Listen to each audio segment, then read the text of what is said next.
weather packers. Come on in. You have to get friendly again. Sorry.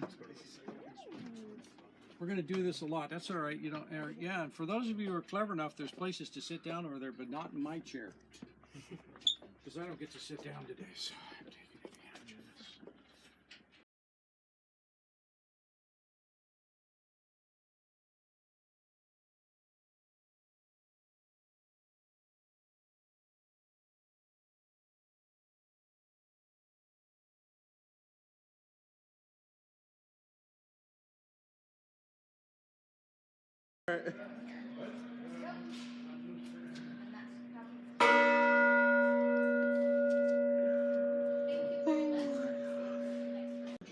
Of the 8 ships that proudly were called Hornets. The first U.S. naval vessel to carry the name Hornet was a commercial sailing ship converted to oppose the British fleet in 1775. 5 other sail and motor vessels called Hornet served from the War of 1812 through the Civil War and Spanish-American War before the first aircraft carrier Hornet, CV-12, was launched in 1941 as the 7th USS Hornet. In April 1942, just 4 months after the Japanese attack on Pearl Harbor, CV-8 sailed from one of the same piers in Alameda, California, that now serves as the home of the USS Hornet Sea, Air, and Space Museum. She was leading a daring mission in which Jimmy Doolittle's Raiders flew 16 Army Air Corps bombers off her deck to successfully attack the home islands of Japan. 2 months later, Hornet fought bravely in the American victory at the Battle of Midway in June 1942. But 4 months after that, CV-8 was badly damaged at the Battle of Santa Cruz Islands in October 1942. She had to be evacuated and sunk to prevent her from falling into enemy hands. The death of CV-8 was soon avenged when the 8th and last USS Hornet, CV-12, was commissioned in November 1943. CV-12 was attacked 59 times and was one of the leading ships that turned the tide of the war in the Pacific and introduced a new era of carrier warfare. She destroyed more aircraft than any other naval unit. After World War II, CV-12 participated in 11 Western Pacific cruises, including 3 tours on Yankee Station during the Vietnam War. Hornet finished her career by again capturing the attention of the world in July 1969 with her recovery of Neil Armstrong and the crew of the Apollo 11 spacecraft after the first manned landing on the moon.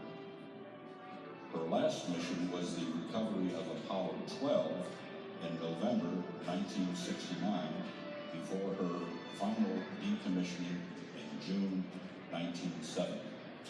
Today, we encourage you to explore many of the interesting parts of the ship on docent-led tours. You will be able to visit the navigation bridge, primary flight control, pilot house, engine room, crew's mess, crew's berthing, catapult room, and the brig. Please note the availability of guided tours depends on the number of docents aboard. Self-guided tours permit you to tour the flight deck, hangar deck, and second deck, all with a wide variety of exhibits and many aircraft to see. Be sure to visit the NASA display on the hangar deck, where memorabilia of Apollo 11 and 12 are located. For those that would like to see firsthand what it would be like flying at sea and landing on the Hornet, be sure to take a ride in our flight simulator located just across from the Apollo area.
us today.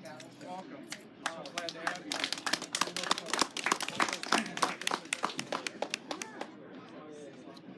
We told our guest speaker, the Admiral, that he got second prize this morning because he had the second shortest speech.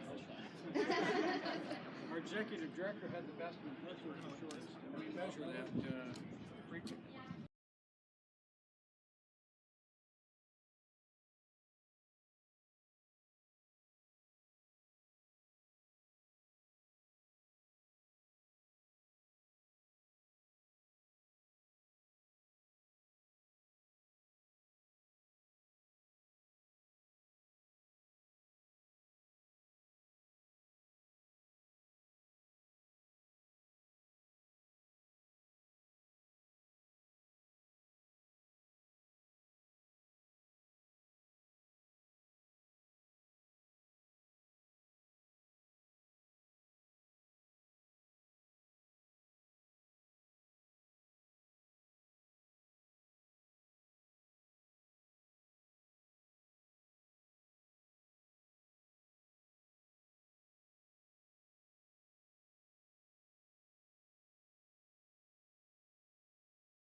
This is the original aircraft carrier USS Hornet, and it was sunk in the Battle of the Santa Cruz in 1942, October of 1942. If you'd like to visit, you can. You have to go to Indonesia, about 400 miles to the east, and then go down 12,000 feet because it's at the bottom of the ocean right now. However, the remaining three representations that you see here, giclées, if you will, are the aircraft carrier where we're standing. And I think that there are four things that are the most interesting part of aircraft carriers, and particularly this ship, because it shows you how aircraft carriers evolved over time. And that is, first of all, you'll note that in its original configuration, all aircraft carriers were built in a rectangular shape. Doesn't sound like too big of a deal, except that it allows us to do one of two things: launch airplanes or land airplanes. You cannot do both, because the two operations are in conflict with another. Doesn't sound like a big deal, but I'll give you some numbers later and then you'll realize it's a huge deal. So the first major change we made to aircraft carriers, we make them into this shape right here, the angled flight deck. So if you look off over there where that F-8 is parked, it's an F-8 Crusader. All of that metal that's part of the ship today was not there in 1944 when the ship went to war. We literally put metal over there in 1956. As you can well imagine then, for architectural reasons, we put metal over on this side because we don't want the ship to come out of the yard and go glub, right? So, first thing is the angled flight deck. Big deal. I'll talk about flight operations here in just a second, and I'll give you some idea of why we did that. The second thing is this structure right here changes. You'll notice that over time, the structure of the island begins to shrink down.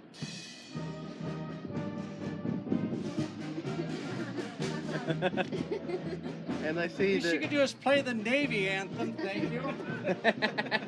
Okay, so this structure shrinks down. Why? Because we start getting bigger airplanes. If you look over here to my left, your right, you see that trainer. That aircraft is about 85%, maybe 90% the size of the Hornet fighter. So you get some idea of how big it is. But as time advances, we start getting fighters and stuff like that and that. And you can see we need more space. So we shrink this space down right here. In fact, our brand new, bright shiny, hot off the showroom, the Navy just got it on the 31st of May. Still has that new carrier showroom smell to it. The island structure on it is about the size of the island structure on this ship, and yet that ship is 4.5 times the size of the vessel we're standing on right now. So we need more flight deck space to accommodate larger aircraft and to do more things. Third thing that's interesting to me is you'll notice that in World War II we started out this ship with a major gunnery that we would have had on our cruisers, destroyers, and battleships. Just forward of the island here and aft the island we would have had large twin mounts with 5-inch, or if you think in metric 127 millimeter guns, twin cannon rapid fire mounts, as well as a number of 3-inch, 40 millimeter, and 20 millimeter guns around the ship. Today, if you walk around the ship, you'll find 5 guns. when the ship was decommissioned, actually had 4. For your edification, we've installed a 3-inch mount up forward there, right next to one of our 5-inch mounts. Realize that that's for you. It's for historical purposes. No 3-inch and 5-inch mount would have been mounted together. But it is today, just so you guys can see it. So if you walk around the flight deck area, you're going to see some 5-inch guns around it. That's it. We went from, maybe 100 total guns on the ship down to 4 when the ship was decommissioned. Then the 4th thing to me that I find interesting is I recommend you look at your feet. Ready, go. Anybody want to take a guess as to what the flight deck is made of? Concrete? Metal. Say it again. Wood. Metal. That's Wood. a good guess. You could have. Wait, who said that? Wood. Wood, correct. So under our feet here, it's difficult to see because we put this gray overlay on here. The flight deck is made of wood. The flight deck has about 1 inch and 5 centimeters steel. Anybody that's not armor so the flight deck is not armored on this vessel. On top of that, we put 4 by 4 by 8 American spruce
saw the wedding gift.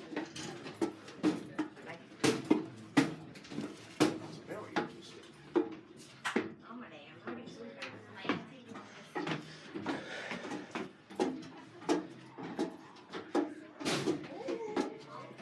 that was Sarah. I think someone just bashed their head.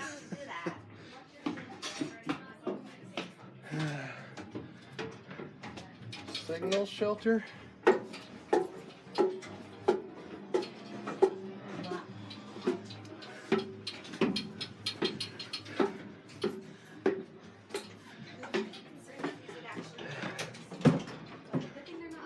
Navigation.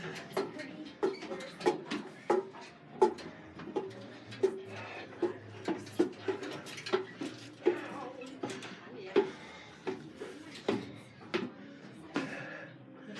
ahead and head that way for me, and I'll meet you right back down there. Thank you so much.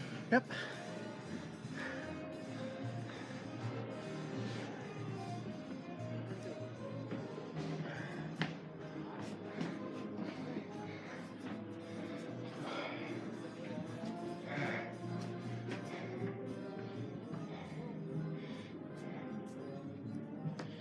This looks like a spot for where a gun emplacement was.